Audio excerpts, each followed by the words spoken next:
There is a very high chance that the jar of coffee sitting in your kitchen isn't actually the coffee you think you're drinking. Every morning, millions of Australians brew what they believe is real roasted coffee. But behind those elegant jars, the words premium blend and the Italian flags printed on the packaging, there's a reality the coffee industry rarely talks about. Low-grade coffee beans, roasting techniques designed to hide defects, and supply chains optimized for cost, not quality. Today we're going to break down 5 coffee brands commonly found in Australian supermarkets that may be very different from what their marketing suggests. And a few names on this list might surprise you. Number 5. International Roast. If there's one brand that represents supermarket coffee in Australia, it's International Roast. Those red and yellow tins have been sitting in Australian kitchens for decades. Cheap, easy to find, and incredibly common. But the reality is that International Roast wasn't built around coffee quality. It was built around industrial-scale production.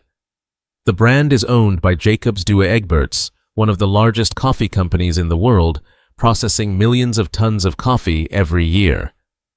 At that scale, coffee stops being a craft product. It becomes an industrial commodity. In the coffee industry, many mass-market products rely on low-grade Robusta beans because they are significantly cheaper than Arabica.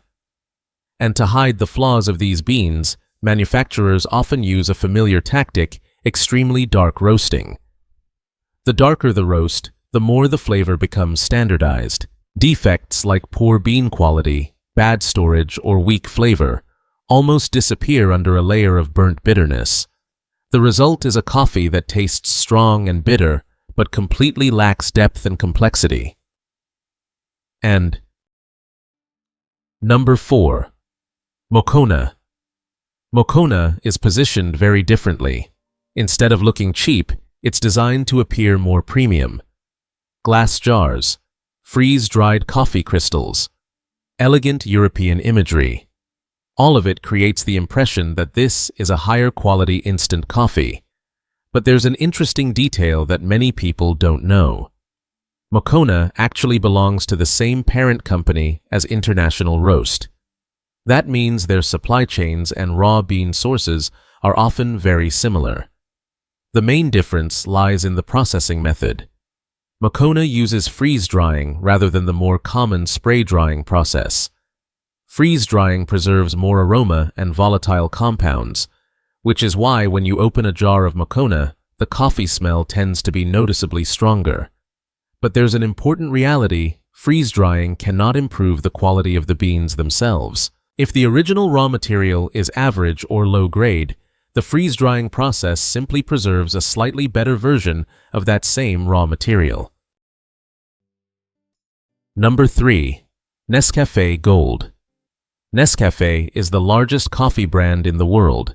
It's owned by the food giant Nestlé, a company that generates tens of billions of dollars in annual revenue. Nescafé Gold is marketed as the brand's premium instant coffee line. But no matter how elegant the packaging looks, the production process of instant coffee is still largely focused on large-scale efficiency. Most instant coffee on the market is produced from commercial-grade coffee beans. The primary goal isn't creating a unique flavor profile. It's about consistency and low cost. There's also another factor worth mentioning. The global coffee industry is frequently discussed because of complex supply chains and labor conditions on coffee farms. When a brand sources coffee from thousands of farms across multiple countries, maintaining full control over origin sourcing practices and production conditions becomes extremely difficult. That's why transparency in the coffee industry has become an increasingly important topic of discussion. Number 2. Lavazza. Lavazza has an extremely powerful marketing advantage: Italian coffee heritage. Founded in Turin in 1895, Lavazza built its reputation during the golden era of Italian espresso culture. But today, Lavazza is a global corporation processing hundreds of thousands of tons of coffee every year.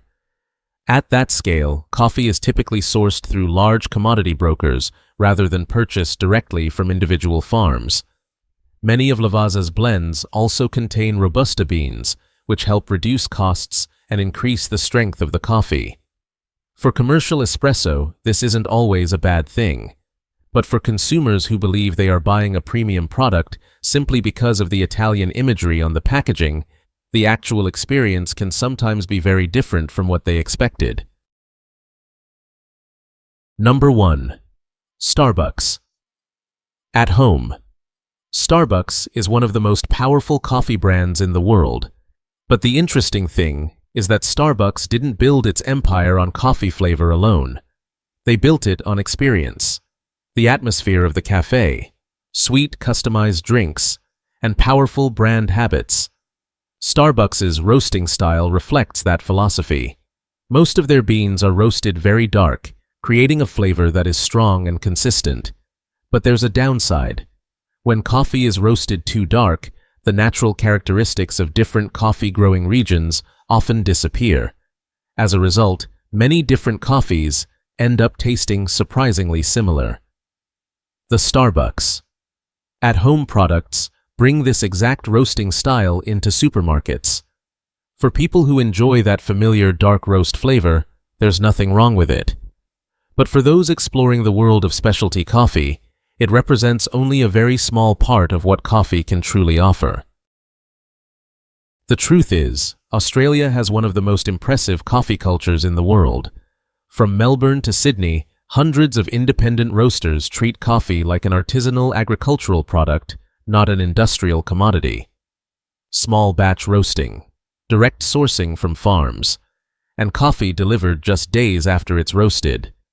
When you drink coffee that way, the difference becomes immediately noticeable. Because real coffee doesn't have to be bitter. It can be naturally sweet with notes of fruit or even chocolate. So the next time you're standing in front of the coffee aisle at the supermarket, remember one thing. Packaging isn't quality. Branding isn't flavor. And the cheapest coffee can sometimes hide the most expensive compromises. But I'm curious. Which brand on this list surprised you the most? Let us know in the comments. And if you enjoy videos that expose the truth behind everyday products, make sure to subscribe so you don't miss what we uncover next.